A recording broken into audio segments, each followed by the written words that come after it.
സംസ്ഥാനത്ത് fibre bank പ്രവർത്തനം ഒക്ടോബറിൽ തന്നെ ആരംഭിക്കുമെന്ന് കയർ വ്യവസായ വകുപ്പ് മന്ത്രി പി രാജീവ്.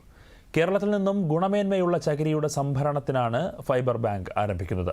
ആലപ്പുഴയിൽ സംഘടിപ്പിച്ച കയർ കോൺക്ലേവിന് ശേഷം മാധ്യമങ്ങളോട് സംസാരിക്കുകയായിരുന്നു മന്ത്രി പി രാജീവ്. ഗവൺമെന്റ് രൂപീകരിക്കും. അതിന് 5 കോടി രൂപ ഗവൺമെന്റ് മാറ്റിവെക്കും. അപ്പോൾ സീസണിൽ തന്നെ നല്ല ചകിരി 6 മാസത്തേക്കുള്ള ആവശ്യം മുൻകൂട്ടി കണ്ട് സംഭരിക്കാനാണ് ശ്രമിക്കുന്നത്. 6 മാസത്തെ ഡിമാൻഡ് എത്രയായിരിക്കും എന്ന് കണക്കാക്കി അത്രയും ചകിരി നേരത്തെ സംഭരിക്കുമ്പോൾ ചകിരി സംഘങ്ങൾക്ക് കൃത്യസമയത്ത് നൽകും.